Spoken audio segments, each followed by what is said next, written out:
I hope everyone's filed their taxes or is about to. Have a few more hours. I will say a few words about the events this forum commemorates, and will then ask our distinguished panelists to open our discussion of the past and future of world peace. Then they will have a discussion among each other, among the panelists, to be followed by our usual question and answer period. This event was planned months ago, well before NATO began bombing Serbia. But it is more important and timely than originally anticipated, given the extreme ethnic cleansing in Kosovo, the bombing, and the likelihood that once again the Balkans are the cockpit of world warfare. This event celebrates the 100th anniversary of the world's first peace conference, the Hague Conference of 1899. It also celebrates the efforts of states and private citizens ever since, for 100 years, to create the kind of meaningful, sustainable world peace for which persons everywhere yearn. Now this, I think when the bombs are falling on Kosovo, this seems like a quixotic quest, because it has been forever frustrated by the aspirations of individual leaders and sometimes by their reasonable expressions of national interest. This quixotic quest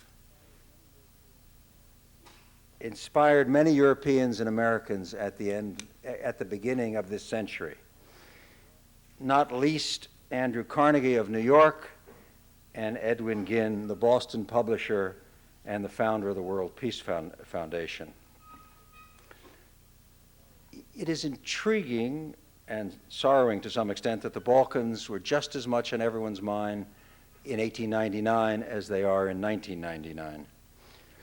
In 1899, Tsar Nicholas of Russia called the nations together in The Hague. He was concerned, of course, about poverty in his own country, and he and his ministers became persuaded that peasant problems at home were directly related to Europe's armaments race. He therefore sought to convert Europe's armed peace into a real peace.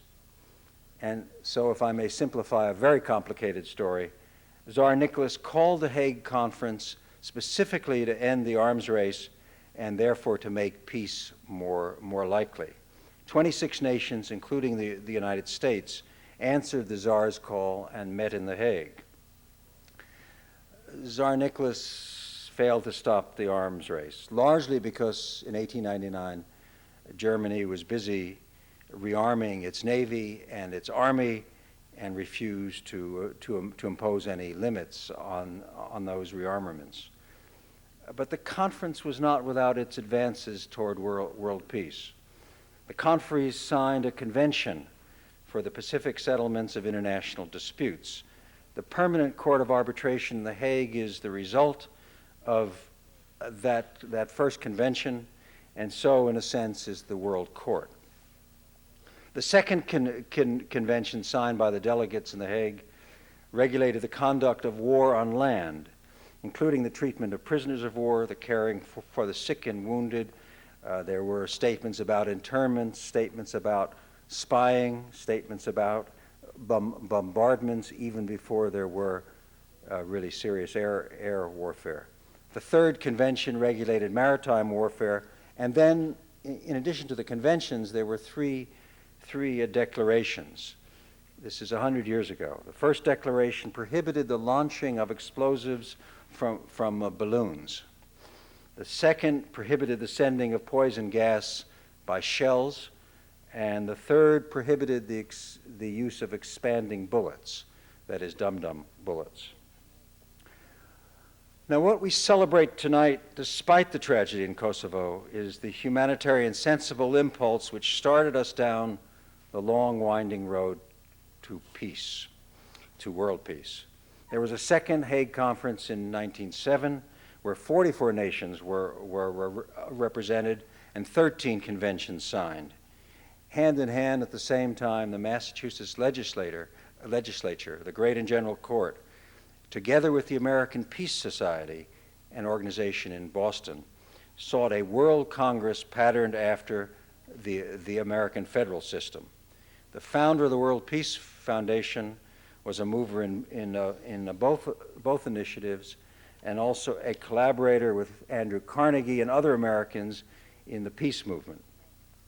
Their efforts led, in some small measure, to the League of Nations and, in some sense, to the United Nations. We should celebrate tonight 100 years of attempting to achieve peace, and as President Teddy Roosevelt said in 1906, to achieve peace in the name of justice and not from any weakness.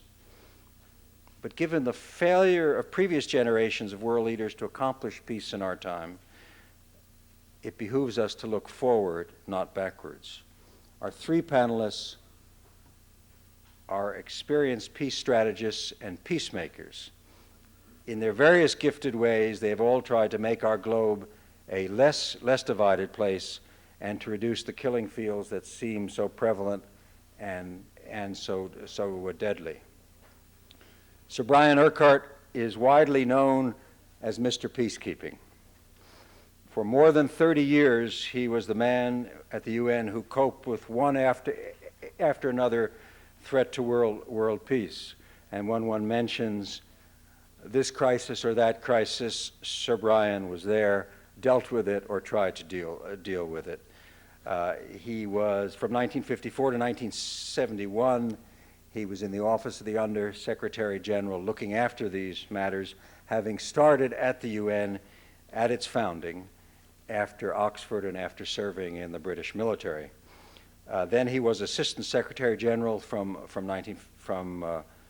3 years before becoming Under Secretary General in 1974 and serving as Under Secretary General of the UN for Special Political Affairs from 1974 to 1986.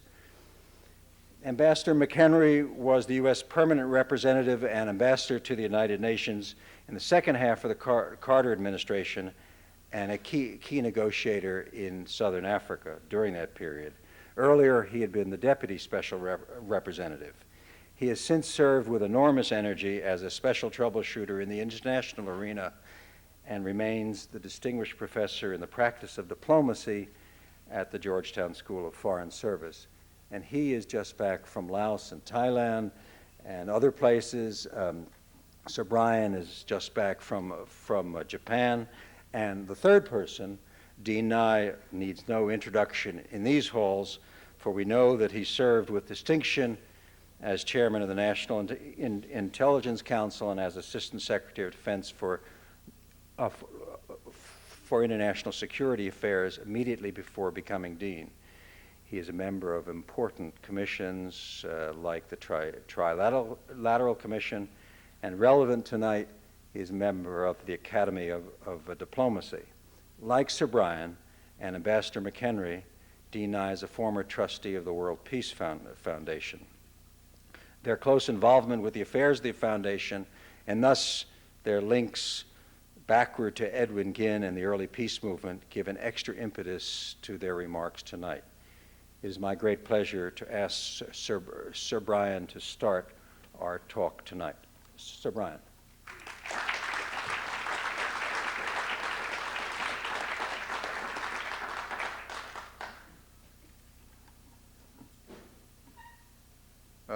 From your very kind introduction, it seems that I have been involved in this effort to find solutions to war and means towards peace for longer than anybody else, I think, in this panel since 1945. And therefore, I hope you'll realize that I'm also probably much more confused than any of the other members. It seems to me that in this century we've been through times of confidence, usually rather short-lived, and periods of disillusion, usually much longer, over the question of achieving international peace. The very first years of the century, I suppose, were, up to a point, a time of confidence, until people began to realize that there was a huge arms race going on, especially a naval arms race. The immediate post-war years, the conference at Versailles, the Covenant of the League of Nations, I think did give rise to yet another period of confidence. It was supposed to be the war to end all wars. People wrote that sanctions were now an alternative to war, and so on. And that didn't last very long either. Though I think it's important that all of these efforts tried to solve the problems that had led to the previous catastrophe. So the League of Nations was really basically a kind of breakwater to stop the automatic interaction of treaties inevitably leading to war, which is what had happened in 1914. In 1945, again, there was a period of extraordinary confidence, I think largely because the previous 6 years had been so terrible. And again, there was an effort to learn a solution to the previous disaster, namely how to deal with aggression. And that was the original part of the United Nations Charter, Chapter 7. And we've seen it tested and not coming out too well in the last 9 years or so. But nonetheless, there was a period, to me, extraordinary, I think, overconfidence. I came into the UN's Preparatory Commission in London in 1945, and I'd never in my adult life really met any civilians much before, particularly diplomats. And I was absolutely astounded at the general view, especially by the representatives of the United States, that the UN Charter was going to work as written, and therefore we were in for a completely new chance at peace. That lasted for about 3 years. Then we, of course, we had the early 1990s, the period of George Bush's New World Order and Madeleine Albright's assertive multilateralism, a period of great enthusiasm, a period when there was an effort to pitchfork the United Nations into virtually every problem in the world on the ground, and absolutely no serious consideration that we were dealing with a new set of problems, and it wasn't good enough to just take the old peacekeeping technique and hope it would work. And we're still suffering from that today.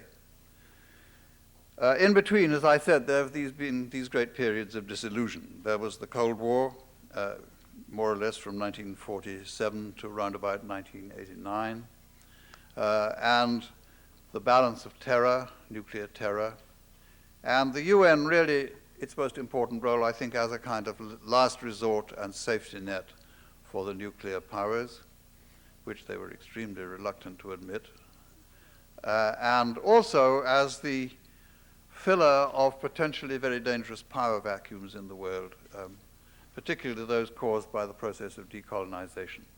Because the great fear was that one or other of these power vacuums would lead to a local dispute which would become the trigger for a nuclear confrontation between East and West.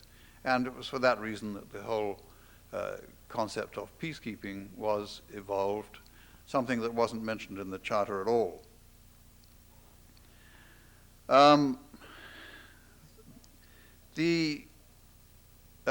The current period, I suppose, began, one could say, if any event begins any particular period, with the disaster to the United States Rangers in Mogadishu in 1944.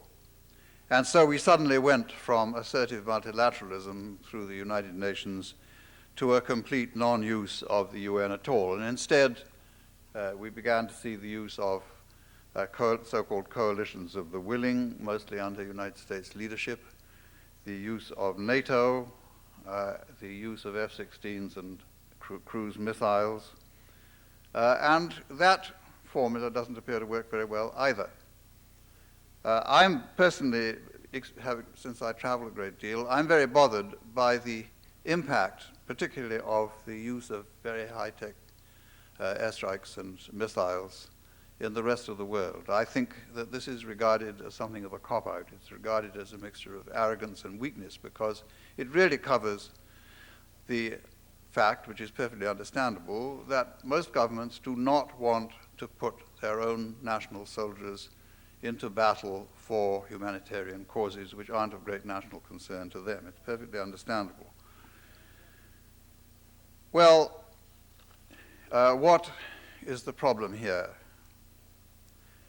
I think that it's probably a basic long-term problem that we need to think of first. And I'm not going to attempt to deal with what might or might not be done to solve the truly appalling situation over Kosovo. I doubt if anybody has an answer to that. The obvious answer would be a massive land operation tomorrow. That simply cannot happen for various reasons, and I don't know what any other answers are.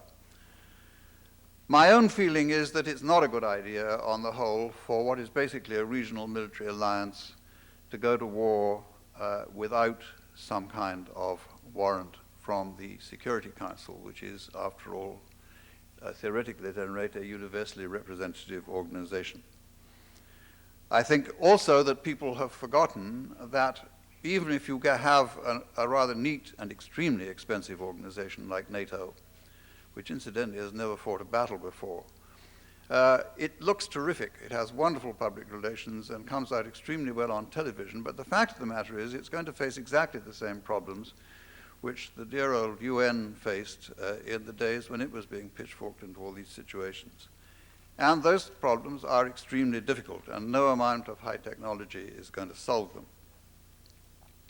I think that people tend to forget the lingering power of the concept of national sovereignty, because mostly what we hear about is globalization.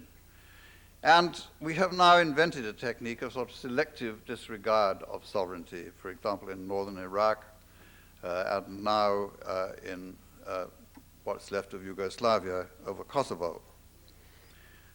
I don't think anybody has really thought out how to deal either with the intransigence of extremely well-entrenched dictators, particularly Saddam Hussein, or how to deal with the problem of international intervention in civil wars. As I said before, there's been a tendency to try to use the old technique of peacekeeping. Of course, it doesn't work. As a result of some of these recent developments, I think there is a very disturbing lack of international solidarity worldwide, and a great lack of the will to share burdens, and so on. All we hear is endless talk about the international community. But I think to some extent this is a bit of a fraud, and we need to try to make the term international community actually mean something. There is a great risk, as I said, to ask national armies. There's a great reluctance to ask national armies to take risks for humanitarian causes. And there is no real will, though we talk a great deal about human rights, there's no real will to get in early into situations which we know are going to get worse, at a time when really you might be able to cope with them. We saw a disastrous example of that in Rwanda. Now, what on earth is the answer? I have to confess that the older I get, the more I become a more or less unreconstructed 1945 internationalist. I think that the idea of universality in international organization is an extremely important one, and not one to be jettisoned without due thought. I think that the use of the United Nations as a center for harmonizing the actions and the policy of nations is an extremely important one, never more important than now. And I think that if the UN is ever to be taken seriously again, it has to have some kind of independent, serious capacity to take action when a situation demands it, and take action quickly. That means that it has to have some kind of rapid deployment capability, and maybe eventually some kind of volunteer force as well, which will not be constrained by the reluctance to take risks of national governments. Of course, none of that would replace the very important arrangements in Chapter 7, the enforcement chapter of the Charter, which were used with great success initially against Saddam Hussein when he took Iraq in 1990.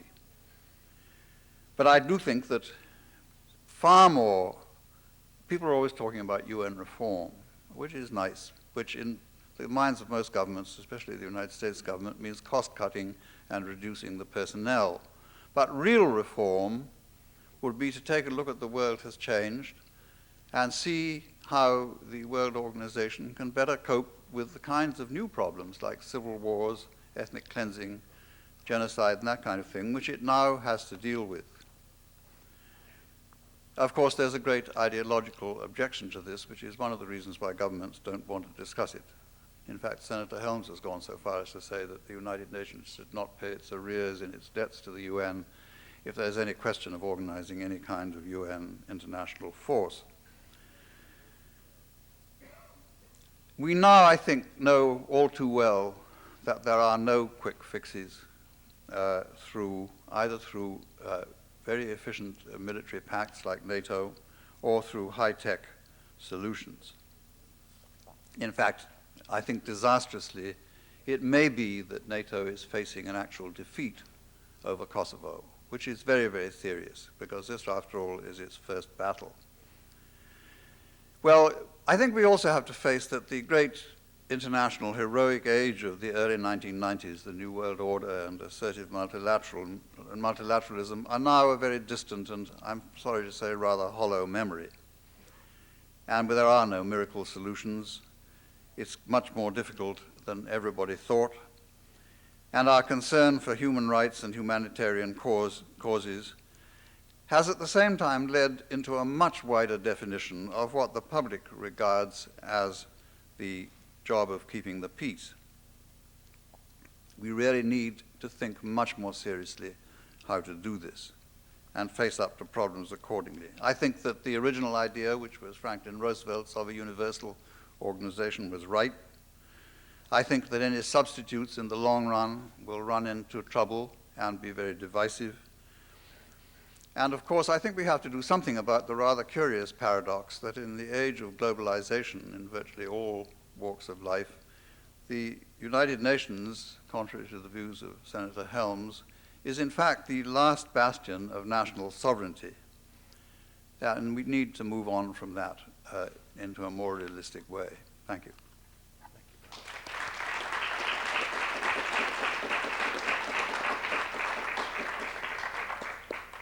Don, if you're so kind.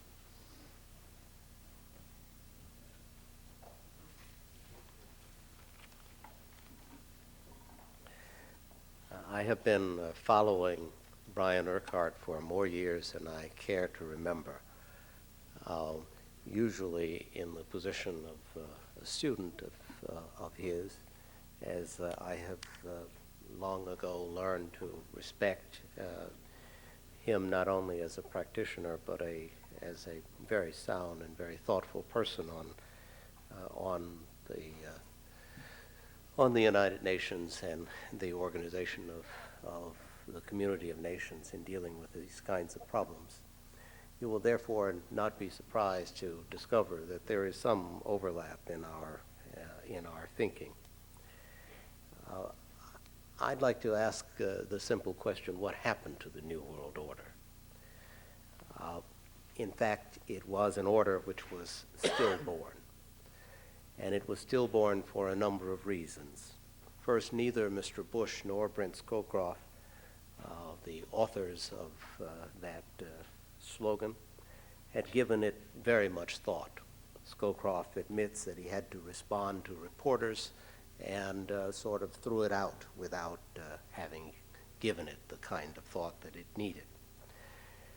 They were, in addition to that, caught up in the euphoria of the Iraq-Kuwait conflict without recognizing the rather uniqueness of that conflict. It was a conflict which, in a real sense, despite the large numbers of forces, was not difficult in terms of international practice.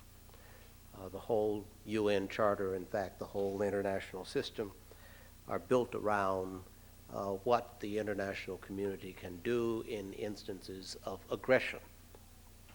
And that was one of aggression. The wear of the black hat was clear. The goal of pushing Iraq out of Kuwait was very clear. And in fact, once one got beyond those two things, those two very clear things, everything else was unclear to this day. One is arguing about whether or not the international community should have continued to Baghdad, and it seems to me very clear that had an effort to do that been undertaken, the coalition which had been put together would have broken down.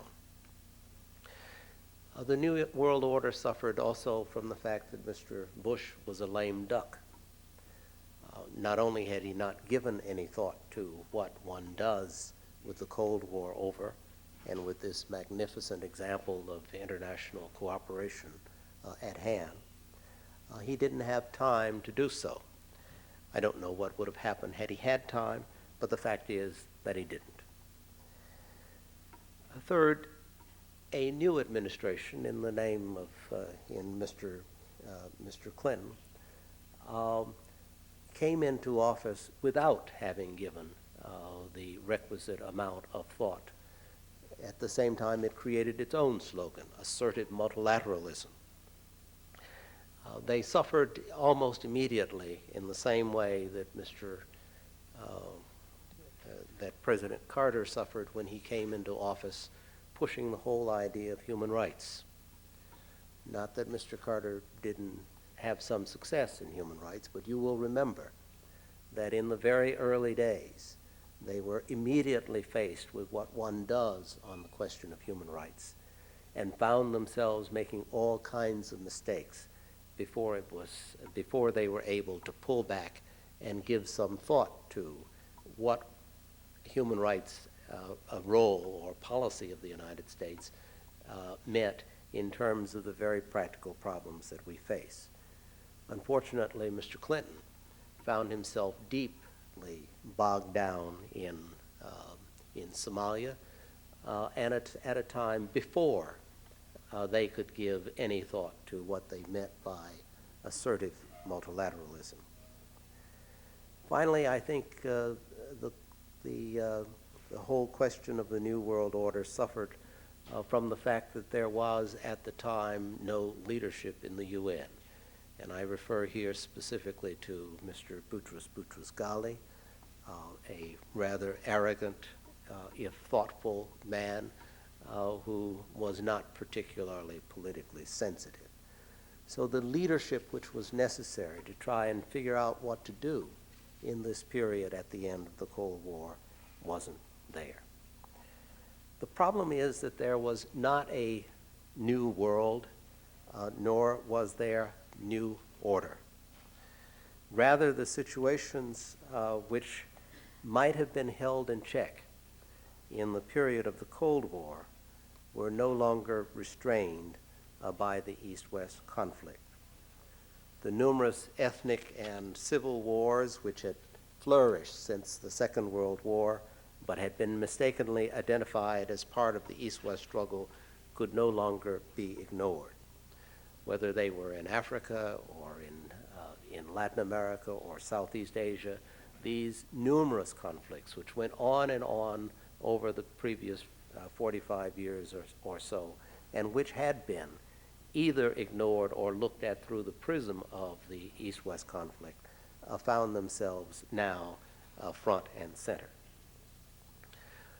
The United Nations, which had been built to deal with interstate conflict, and which had, thanks to the ingenuity of Brian Urquhart and Ralph Bunche and Hammarskjöld and others, had sort of gerrymandered a way of dealing with interstate conflict in the absence of a consensus on putting into practice parts of the United Nations machinery. The United Nations found itself now dealing with intra-state conflict, a series of problems for which there was neither experience nor precedent. The UN suddenly had numerous demands on a structure which was not yet in a position to respond. In fact, as Brian is correct, there was a period in which one simply pushed and pushed and pushed numerous problems onto the UN. For the United States and others, the question was who, if anyone, would answer the 911 call in the event of, in the face of numerous conflicts. Would it be a revitalized and strengthened United Nations? Or would it be the United States? Unfortunately, the answer became clear after Somalia, and the answer was no one. Somalia met its goal of relief, but the United States pulled out under unfortunate circumstances and has not recovered from the trauma to this day. Instead, in the wake of Somalia, the National Security Council produced a study in which they sought to describe the conditions for United States participation in UN peacekeeping operations. And in fact, given the importance of the United States, if you describe the conditions for U.S. participation, you are in reality describing the conditions under which the UN will participate in peacekeeping operations. And so strenuous were those conditions. Frankly, so unrealistic were those conditions that almost no problem could meet the characteristics which they called for. Thus, whether it was Angola, as that problem mushroomed further, or as the outstanding example, of course, Uganda, the UN and the United States were unable to act. In the early days, though there was an effort for the United Nations to get involved in Bosnia, it was one which came very late, as is the case now in Kosovo, except that there one doesn't even pretend that there is going to be some kind of United Nations effort. The United States seems to be afraid that to go through the process of consensus for fear that either China or the Russians would veto the effort. A fear which I would suggest to you probably is not accurate. The Chinese traditionally in peacekeeping operations have tended to abstain so long as it was clear that the operation which their abstention would allow would set no precedent for China, whether it was Tibet or any circumstance or condition in China. And it is not unclear to me, I'm not certain, that the Russians could not also have been maneuvered into either an abstention or some kind of acquiescence to some kind of to an action. I doubt if they could have done so, been maneuvered in that into that position for a NATO operation, but it is entirely possible that it might have been for something else.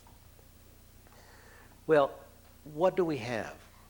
We have now an international situation where in order to avoid the consensus process in the UN, the United States has used, whether in Iraq, the friendly efforts of our allies, the British, or in Kosovo, the efforts of NATO. In both instances, there is an effort to avoid possible unpleasant disagreement of other members of the UN. It seems to me that in the final analysis, whether we succeed in Kosovo or in Iraq, the kinds of conflicts which face us today, the intra-state conflicts, are likely to continue. And therefore, the question of who and under what circumstances one answers the 911 call, that question is likely to remain. If I were to look at the mistakes of the past and try and prescribe an approach for the future, I would say that we, in the wake of Kuwait, of the Iraq-Kuwait conflict, tried to build a structure much too quickly and without following a number of pretty obvious procedures. One has to ensure that you have a strong footing when you build a building if you want the building to last. The foundation has to be equally sound. You have to take some time to allow the cement between the bricks to dry. And using that analogy, it seems to me that it is going to be necessary for the international community to stop, come to its wits, and try and build a structure which can be used to deal with the series of problems which I suggest to you are not going to go away. I think I'm a little less concerned about the question of sovereignty, which Brian referred to.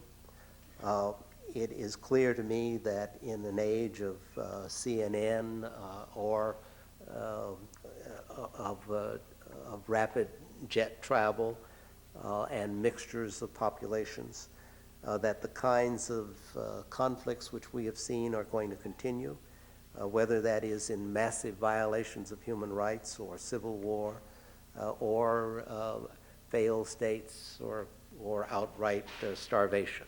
In all of those circumstances, it is going to be necessary for the international community to try and do something to ameliorate those conditions. And in those circumstances, even those who think strongest of sovereignty, as the third world countries did coming out of their period of colonialism, even those countries are likely to rationalize and to place less emphasis on sovereignty than they did before. The question, I think, for me is who's going to take the leadership in these circumstances? Will it be the United States, which has historically waxed and waned in terms of its participation in international affairs, which has on occasion gone between idealism and isolationism? Unfortunately, if I were to answer that question today, it seems to me that we are in for a very long period of time, surely into a new administration before we're going to make much progress in this area. Thank you. Thank you, Don.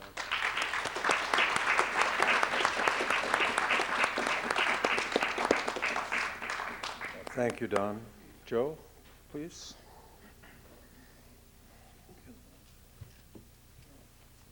Well, my job in this panel is to try to peer into the future and tell you what sorts of conflicts we'll see in the 21st century. And the best thing to do is to start with humility, because there's the famous Yogi Berra adage that you should never make predictions, particularly not about the future. So I will violate that. But I also recall that at the time when Edward Ginn founded the World Peace Foundation, which we're commemorating tonight, there was a widespread belief that war was obsolete and that the 20th century, in the 20th century, war had become too expensive. It was no longer possible. There was a good deal of optimism, of which Ginn and Carnegie participated. And we all know, of course, that we got 2 world wars and a Cold War, which killed some 60 million people in the 20th century. So the 21st century is still a mystery to us. Let me give you some guesses. First thing is to realize that if you look back over the past 5 centuries, war is the norm of the interstate system. Political scientists actually counted up the number of years in which there's been war compared to the number of years without war, and the years with war win out by a large margin. On the other hand, if you look at the world today, what's interesting is that if you define war as violent interstate conflict, the most striking thing since the end of the Cold War is how rare interstate war is. The bombing of Serbia by the NATO states is the exception, not the rule. But if that's the good news, then interstate war is very rare. The bad news is that war has gone native. Basically, war is domestic. If you look at most of the wars that have occurred since the end of the Cold War, 30 or 40 or so by different counts, almost all of them are intrastate or domestic wars. If one thinks about violent conflicts or the prospects for peace in the 21st century, it's worth distinguishing 3 kinds of conflicts or large-scale violent conflicts. And those would be large-scale wars, world wars, regional wars, and internal or domestic wars. If you look at the large-scale wars, world wars, there we have some good news. There have been about 9 world wars since 1500, and they have a tremendous effect on the world. I mean, they are devastating in their effects. And the wars of Napoleon or Kaiser's Germany or the World War I and II, these are wars which truly changed the shape of the world. And I believe that the good news is that in the 21st century, they're very unlikely. I would not expect a world war.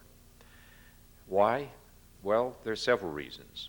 One is that world wars generally occur when you have a preponderant state which is losing its power and is challenged by a rising state.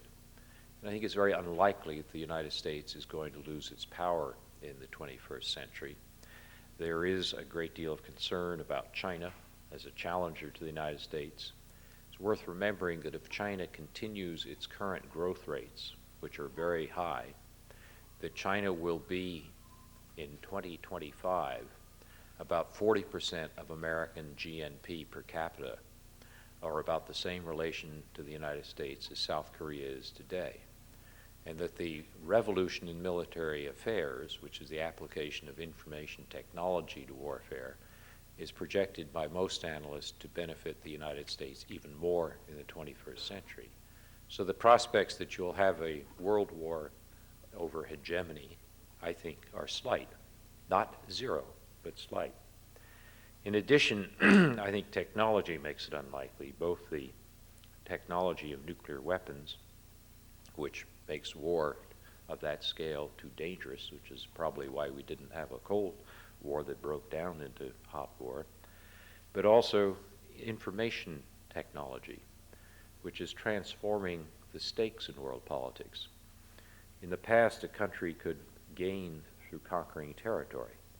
Today, it gains by being dominant in cyberspace. And finally, I think that what we're seeing is the evolution among advanced countries of what Karl Deutsch, a famous political scientist who was the Stanhill Professor of Peace here at Harvard, called pluralistic security communities, or islands of peace. And that's that when you have liberal democracies, there is a lower probability of their having wars with each other. So that the idea of a French-German war today is unthinkable. And I think the same is true of a U.S.-Japan war. So I think those are all reasons why we can have some sense of hope that the world of the 21st century will not be torn apart on the same scale that the 20th century was torn apart by world wars. Now, the second type of violent conflict, regional conflicts, yes, there will be some. We've already seen them, Iran, Iraq, Iraq, Kuwait, little ones like Peru and Ecuador. These will continue, but probably not on a scale that will be growing or increasing. They'll be essentially not things which will threaten global peace, as world wars would. And there's a prospect also that some of the institutions we have work here. These interstate wars are wars where the UN still has something of a role, in the sense that they are wars between sovereign states. And also, in many instances, there will be regional powers or others who will help to mediate them. For example, the Peru-Ecuador war never got very far because there were 4 powers, the United States and 3 Latin American powers, which quickly stepped in.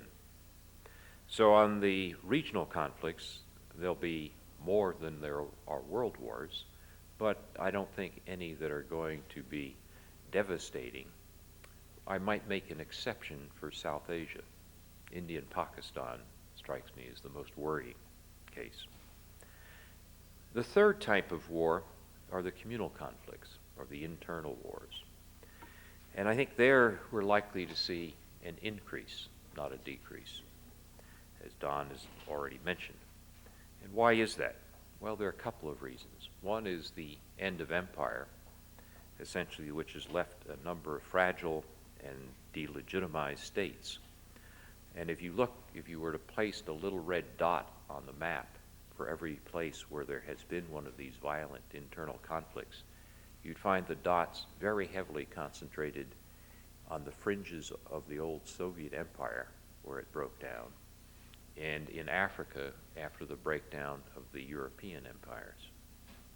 And I'm afraid that that's going to be there, those effects of leaving fragile and illegitimate states is going to be there for some time. In addition, I think there's an effect of the information age which is less benign. One effect of the information age, I think, is that in the long run it is democratizing and liberalizing. But in the near term, for weak communities, it is fragmenting. Marshall McLuhan, the Canadian communications guru, said that as communications grew, the world would become a global village. He got it about half right. What we're getting is global villages, plural, with all the parochialisms and hatreds that can go along with that, particularly when the villages are conscious of the enormous inequality between them.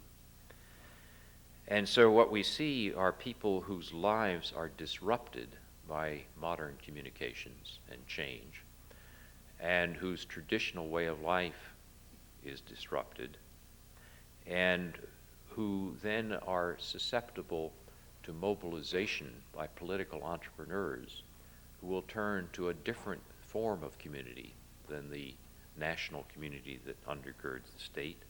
In some cases, it'll be transnational, for example, the rise of fundamentalist Islam. In some cases, it will be a regressive nationalism, such as we see in parts of the former Soviet countries. In some cases, it'll be subnational, whether it be religion or tribe, or in the case of Somalia, even clans. Sam Huntington has called these wars of culture. I think that's the wrong way to think about it. These are not Toynbee's great cultures going to war. In fact, most of the wars that I've just described happen within rather than between cultures. They're more within Islam than between Islam and other cultures. They're more within Africa, which Huntington calls a culture, than between Africa and other cultures. But I think what we're going to see is what, not the clash of civilizations, but what Freud called the narcissism of small differences. And that as political entrepreneurs mobilize fragmented communities to new forms of identity, you'll find smaller and smaller differences leading to killing. And anyone who looks at the former Yugoslavia realizes how very similar these people were. Indeed, you could best think, I believe, of former Yugoslavia as not Serbs versus Croats versus Muslims, as much as the countryside against the cities. Within the cities, there were people who had developed cosmopolitan identities, who called themselves Yugoslavs. But as the place fell apart and political entrepreneurs tried to recruit supporters, they turned to the primitive tribalisms of the past, and you wound up with many people in the cities who had cosmopolitan identities who found themselves with no identity left. Or as one person put it to me, I used to call myself a Yugoslav. I never thought of myself as a Muslim, but now I'm a Muslim because it's been thrust upon me. So I think we're going to see a world with more communal conflicts. And the sad thing is, both Brian and Don have said, is that norms and institutions we have for dealing with those are inadequate. We have a norm called self-determination, a very inadequate norm. Which self should determine? Very unclear. And when that's unclear, violence is the answer. Indeed, in a world where you have more of these communities being disrupted by modern communications, and there are some 200 states and perhaps some 10,000 entities which might claim on ethnic or tribal or religious or other grounds to ask for self-determination. Self-determination can be a principle for an enormous disorder and highly immoral consequences. The other problem we have is the institutions we have are not aimed at domestic war. As Brian and Don have both said, the Charter of the UN more or less proscribes the actions that go deep inside sovereign states. It's true that under Chapter 7 there is a right to deal with threats to the breaches of the peace, but we still don't have and have not worked out a very good framework for dealing with these internal conflicts. So my conclusion is some good news and some bad news. The good news is that social change is creating islands of peace among liberal democracies, that technology, both of nuclear weaponry and information technology, have made world wars less likely, that regional conflicts are possible but not highly likely if we use the institutions we have and if the great powers act as peacekeepers. But the bad news is that communal conflicts are likely to increase and that we don't have a framework that's very good for dealing with them. But one little footnote of possible good news is I think that the Balkans and communal conflicts of the 21st century are a little less tightly coupled to world war than they were at the time when Edward Ginn started the World Peace Foundation. Thank you.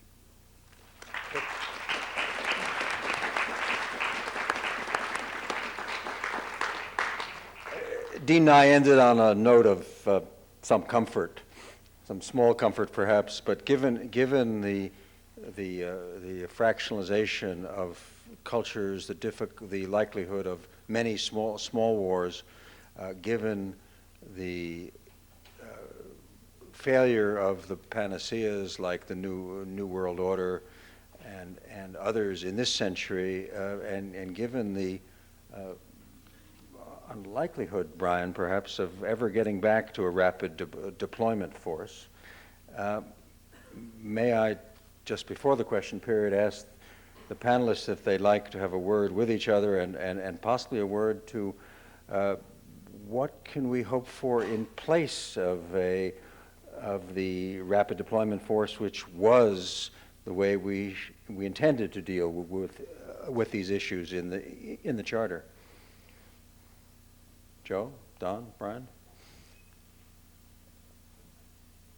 I would say that having written in support of the idea of the UN having its own force of 50,000, I think it's still a good idea. I think its prospects in the near term of the next decade or so are pretty close to nil. But maybe Brian, who also shared some of my views on this, has a more optimistic view. Well, it is a very curious phenomenon that one of the most enthusiastic backers of this concept as late as 1993 in a very emotional speech at Oxford University in England was former President Ronald Reagan. And incidentally, President Clinton was an ardent backer of it during the presidential campaign that led to his election. So one has to hope that, I think that if feelings can change that rapidly in the wrong direction, maybe they can change back again in the right direction, perhaps not so rapidly, but in time to at least save a few million lives.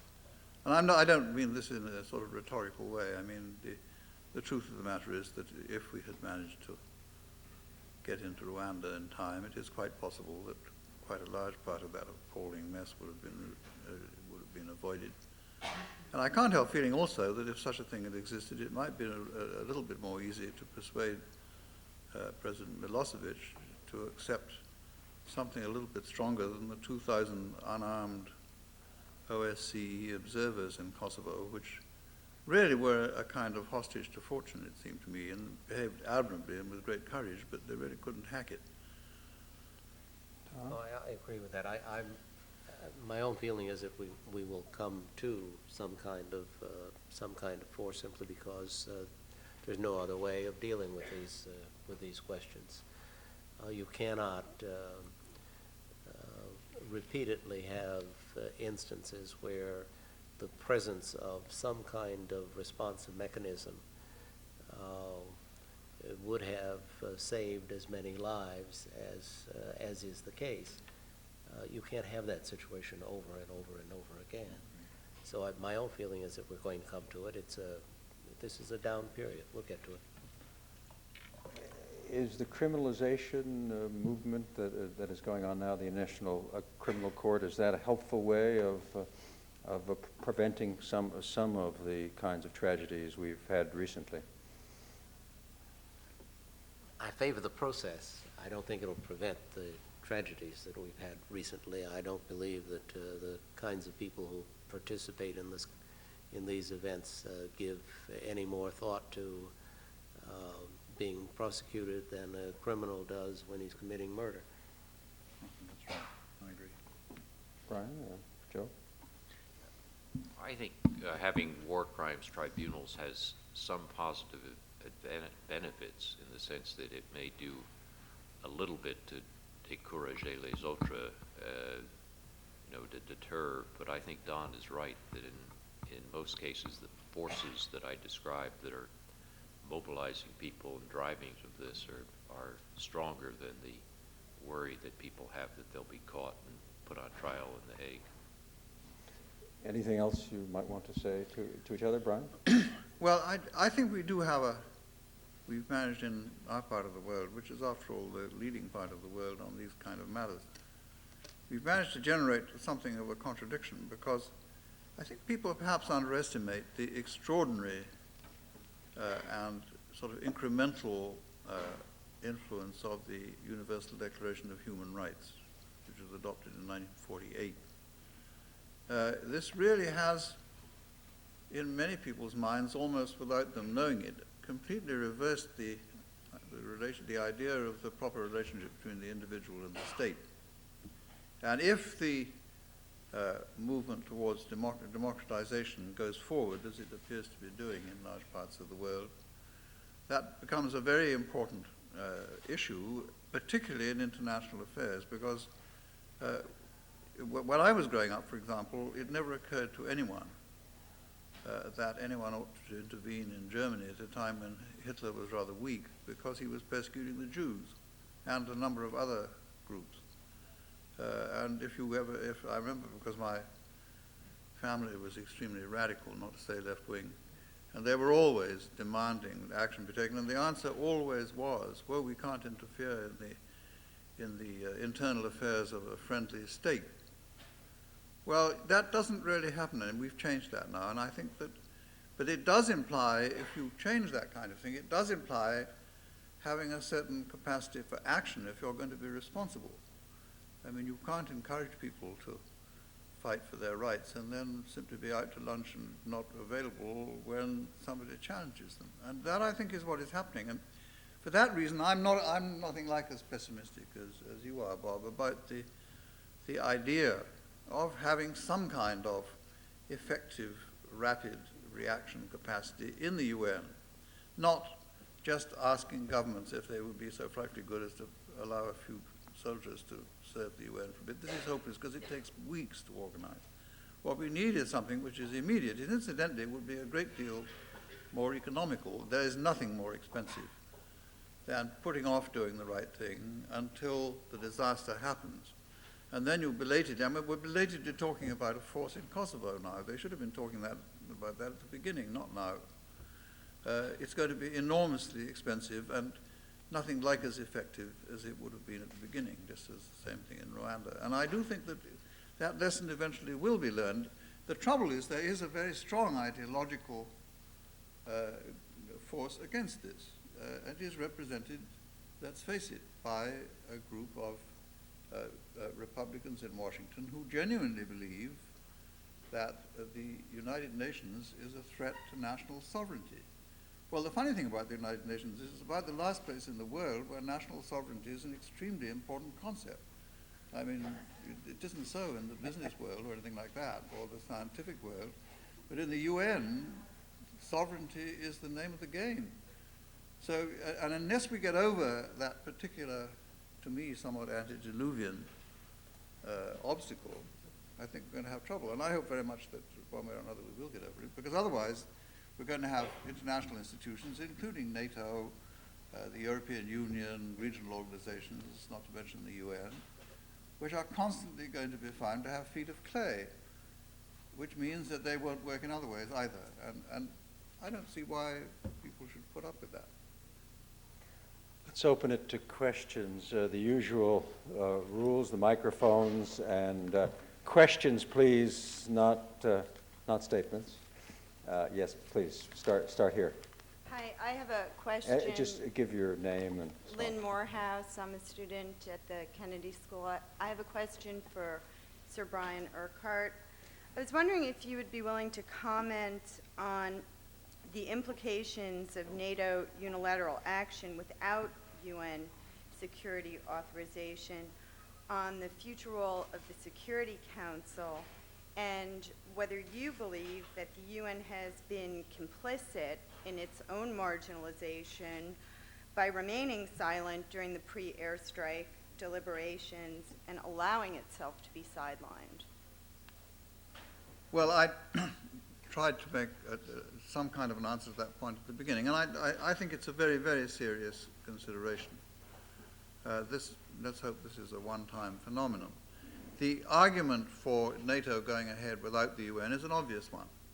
It has the capacity to take action, and it's quite probable that if you brought the question to the Security Council, you might run into a Soviet veto, not to mention the possibility of the Chinese, who have been fairly vocal on this matter, incidentally.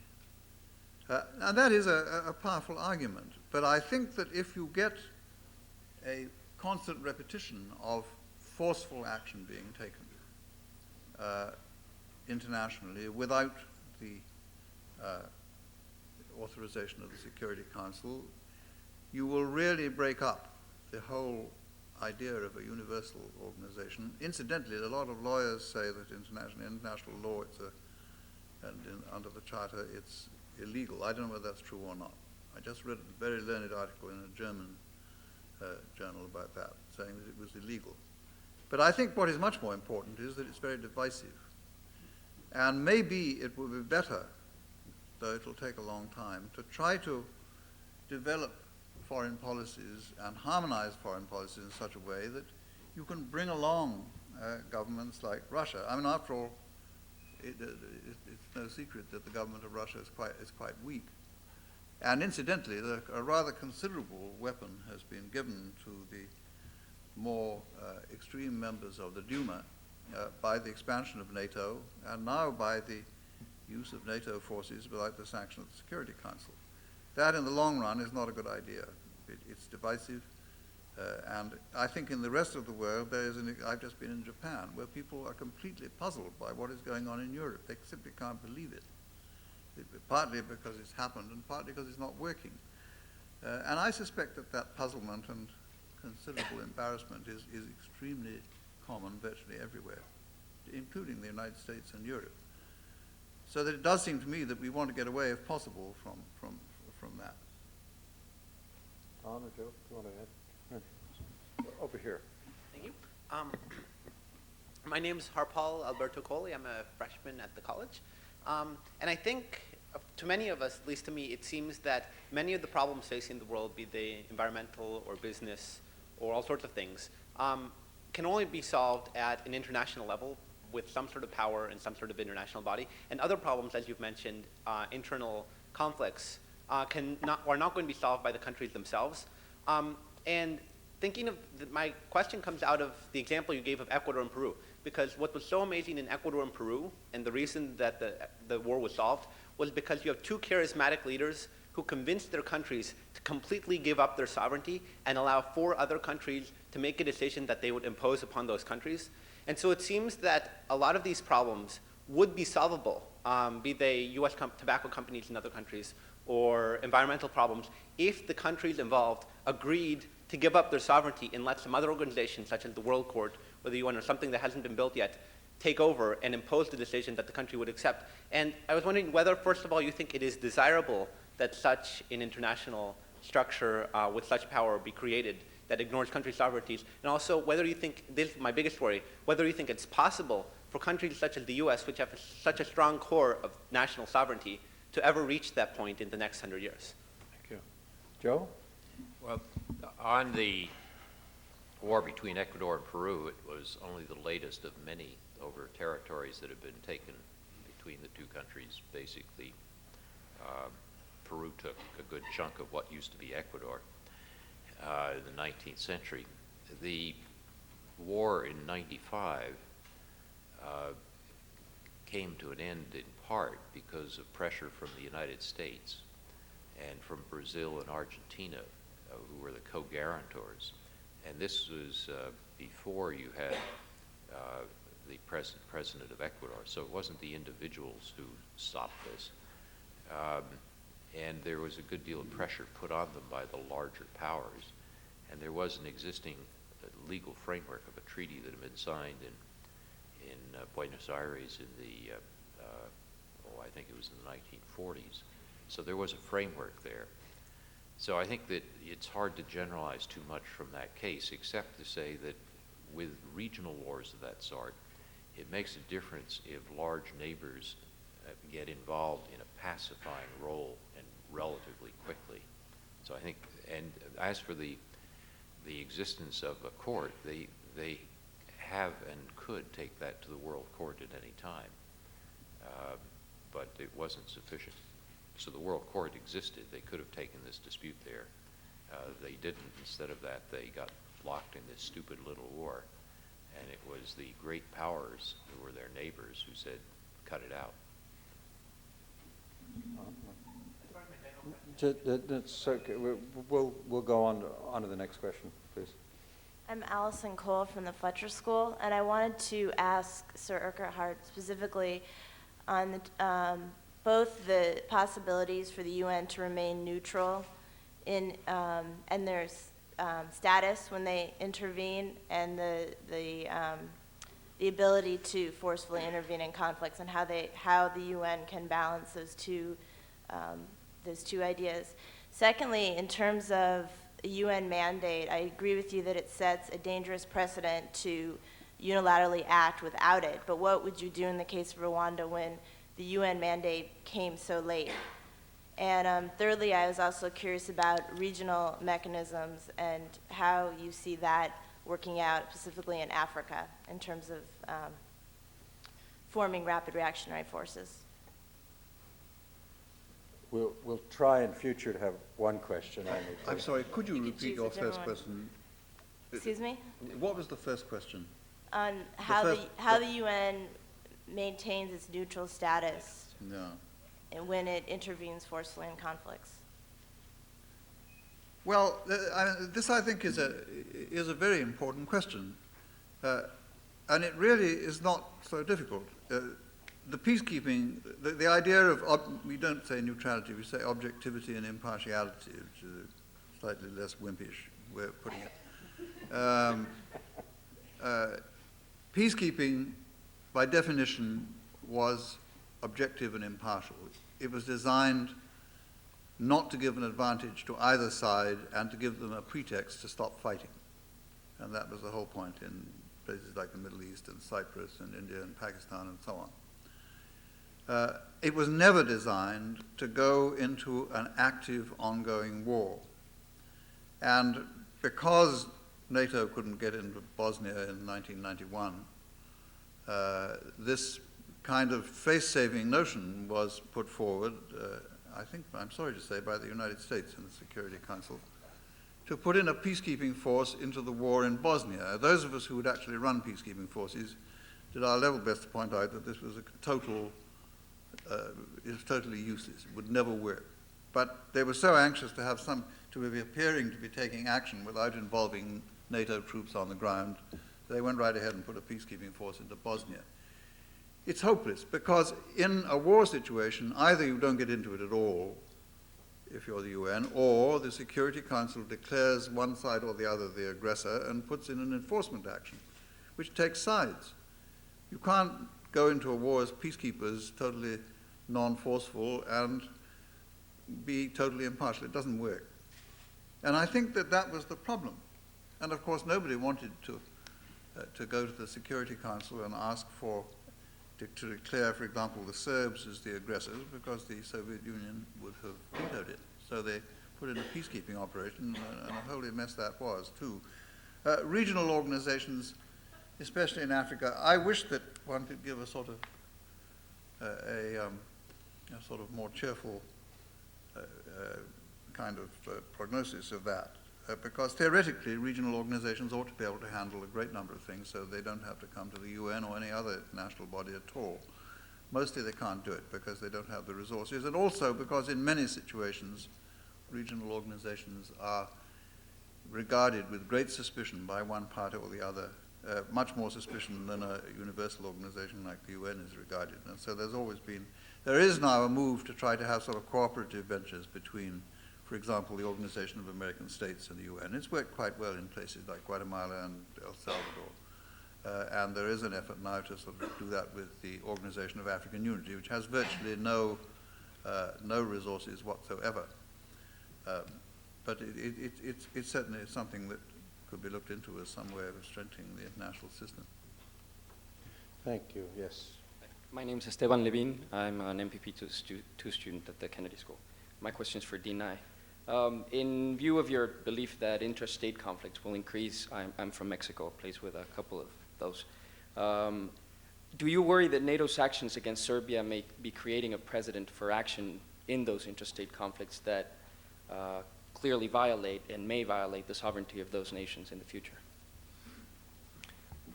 Well, I think there's a certain danger of it. I mean, the NATO bombing of Serbia over its behavior on an internal province is clearly a severe erosion of sovereignty. And as Brian Urquhart said, there are some aspects about the erosion of sovereignty which are good in the sense that it elevates the individual and protects some individuals against repressive states. There's some aspects of the erosion of sovereignty are bad. After all, as Robert Frost said, good fences make good neighbors. And if you're worried about violence spilling over and conflict spreading, there are some dimensions of sovereignty that still have something to be said for it. I don't yet know how much of a precedent this Kosovo affair is going to be. It probably will turn out, or the precedent will depend on how it turns out. But I actually think that the United States, as a matter of foreign policy, ought to be very leery about getting involved in such instances. I think most wars of national self-determination involve violence and injustice on both sides, often involve terrorism and repression of human rights. And if we try to get involved in each one of them by taking sides, I think it's a fool's game. And I would point out that very often the humanitarian impulse that gets you into a place like Somalia is a mile wide and an inch deep, and therefore it can't withstand the scenes of people being dragged through the streets dead. And I think the failure in Somalia by overreaching is led to a failure in Rwanda, where if we had supported the existing UN peacekeeping force, we could have prevented hundreds of thousands of deaths in what was a true genocide. So there's a great danger of overreaching and getting involved in such conflicts inside sovereign states.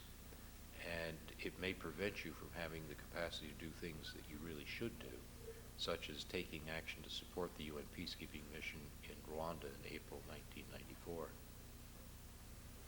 John? Let me just say that I think the erosion of sovereignty is going to continue. And it is not a new phenomenon. It's been going on for ages. What is going to have to be done is to develop criteria for intervention. And it seems to me that one of those criteria is going to be that you have to have a particularly outrageous situation existing, such as you had in Somalia, and we should have done with Rwanda. There's a scale which it seems to me is going to be necessary. The thing that bothers me about Kosovo is that though the Serbs have done pretty outrageous things, the Kosovars have an objective of their own, and I suspect that had the Serbs agreed to the various proposals, the difficult player at the table then would have been Kosovo, which desires independence. So you're stuck in that kind of situation, and the U.S. and NATO are going to be stuck now, because it is very difficult to imagine going back to an autonomous status with a group which wants independence. Question here. I'm Kaushik Kothari, a graduate student in geophysics, and it's a question to all panelists in general. Is it possible to say that you can just freeze national political boundaries as they are right now? It's not the best, but we can't improve it by some province trying to gain independence, and some other way to address injustice within provinces, not by declaring some province independence, but I don't know, some method that we have not thought of yet. I don't think freezing will solve the problem. Don't forget, in 1963, was it? The African states took the position that the boundaries which we have inherited are horrible, but let's not change them. Let's not open Pandora's box. That has not resolved the problems, whether it's Eritrea, Ethiopia, or Somalia, or any number of conflicts there, Algeria, Morocco, the problems in Chad, and Sudan, and Libya. It hasn't resolved those problems. I think it is. It may make you feel good to say we can freeze and then solve the problems, but it doesn't. It doesn't solve the problem. You have to deal with them on a practical basis. Question here. Neil Higgins, I'm a student at the law school and the Fletcher School. As Sir Brian suggested, the current action in Kosovo isn't the first forcible humanitarian intervention without a Chapter 7 authorization. Operation Provide Comfort in northern Iraq and the intervention in Sierra Leone were comparable exercises. My question, following on previous discussion, is whether you see an emerging definition of state sovereignty that includes a degree of state responsibility for either good governance or toward minority communities. And if that's the case, how to best go about codifying that definition to help steer between the gray area between Chapter 6 and Chapter 7. Well, let me take a short crack at that and then pass it on. I think it's an extremely important point, and it's very difficult to lay down conditions in advance. Somebody referred to the study, the Defense Department study on U.S. participation in peacekeeping operations, which tries to lay down criteria. And actually what it ends up in doing is producing a document which really prevents the United States from taking part in anything at all, which isn't very helpful. it does, I think what has changed things is partly, as I mentioned before, the new concern for human rights, and certainly the reality of television news. Because what you get over and over again is a situation which is seen in people's living rooms in the evening, and a huge public pressure develops on governments all over the world to actually do something about it, usually much too late. And the people who are putting pressure to do something about the Kurds in northern Iraq, or whoever it is, don't really think about national sovereignty at all. I mean, the fact of the matter is that Kosovo is, under law, part of, it's a part of Serbia. This really seems to have gone by the board completely, because the pressure is so great to do something because it's a horrible situation.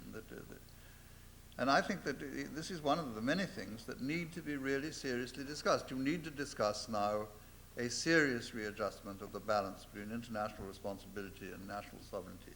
And I must say that I made the mistake of suggesting that this should be the major topic of debate during the UN's 50th anniversary high-level assembly meeting.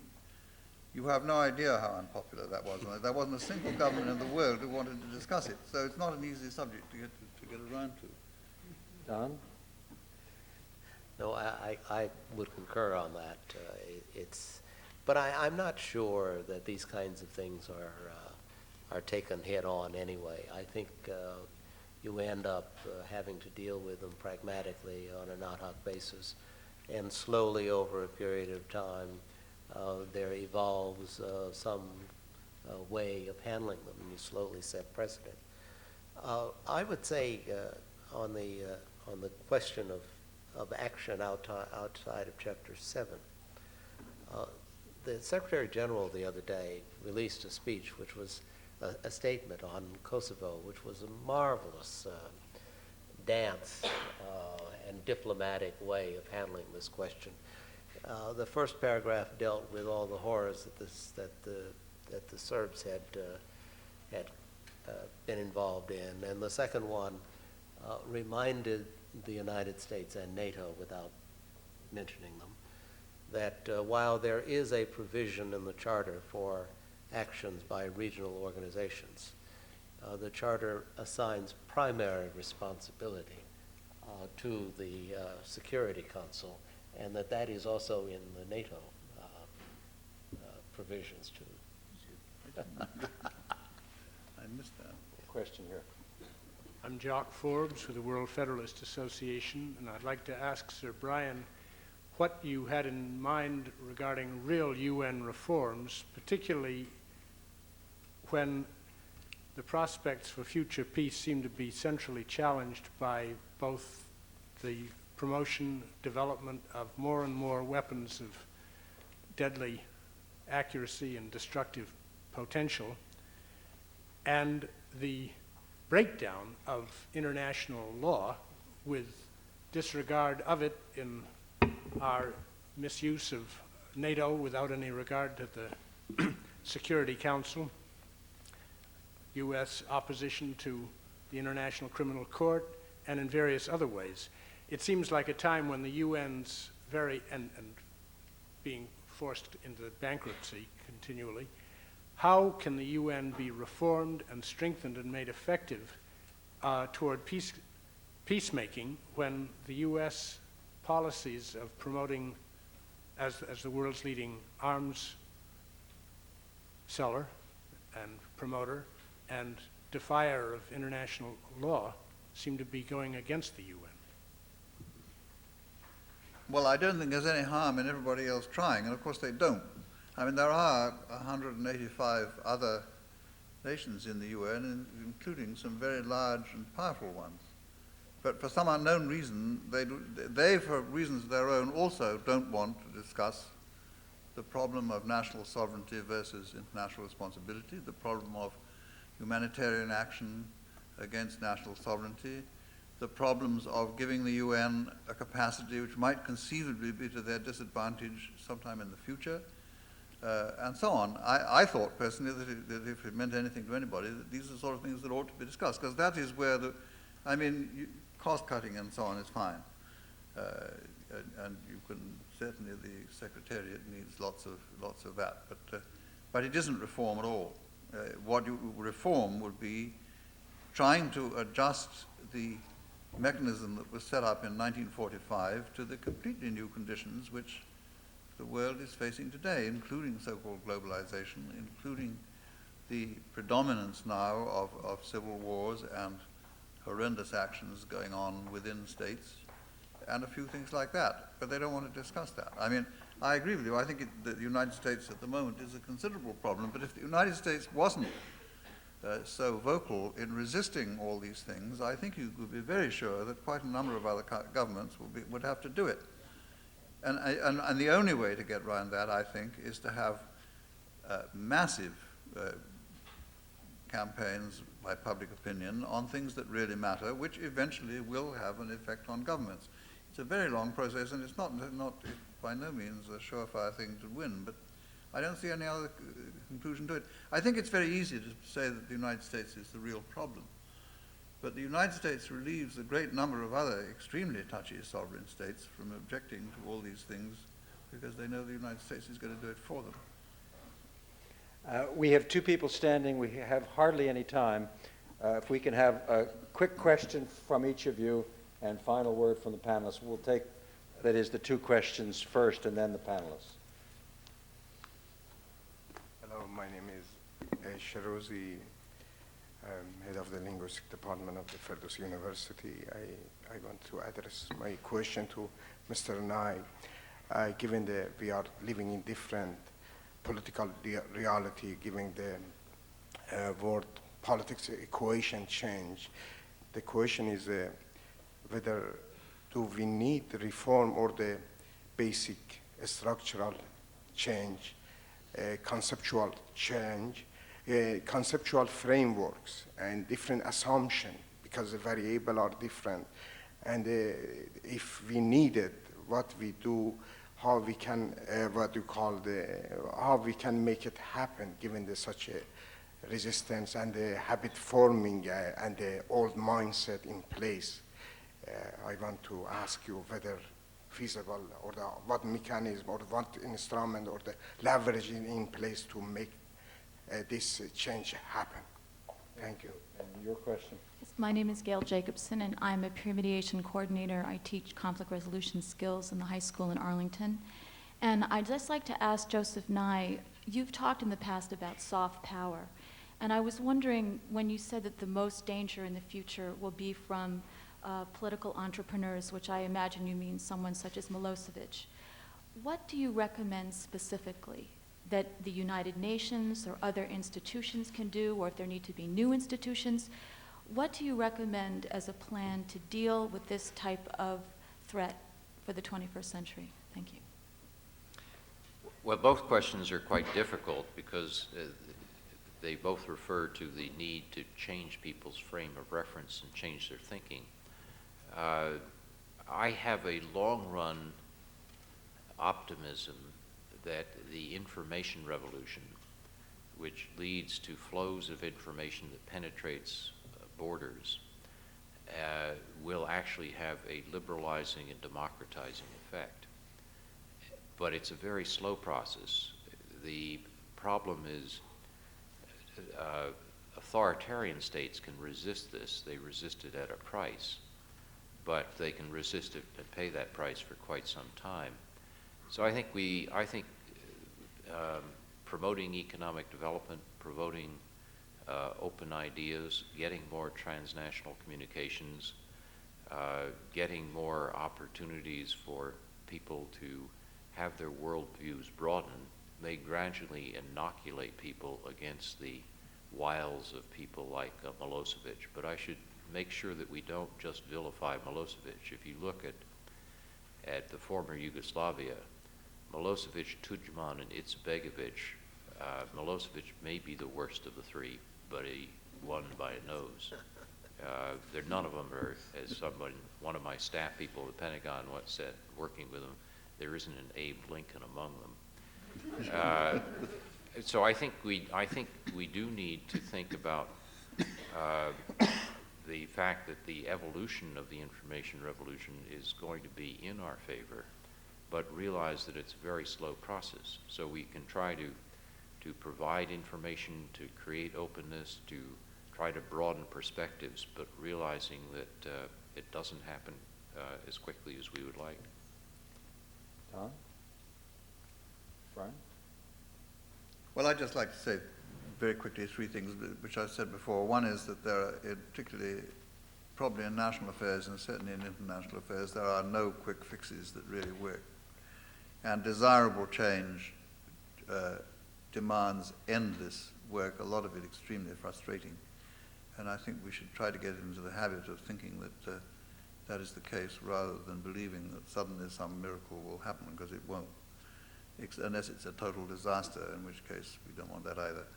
And thirdly, I think that coherent foreign policies and the effort to harmonize them are something that don't really get enough attention now.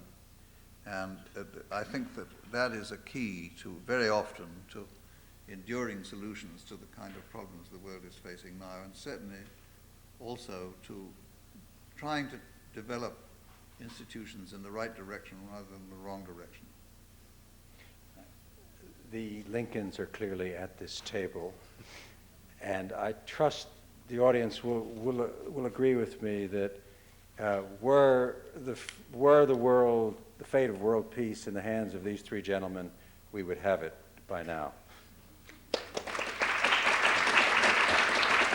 Not much chance of that.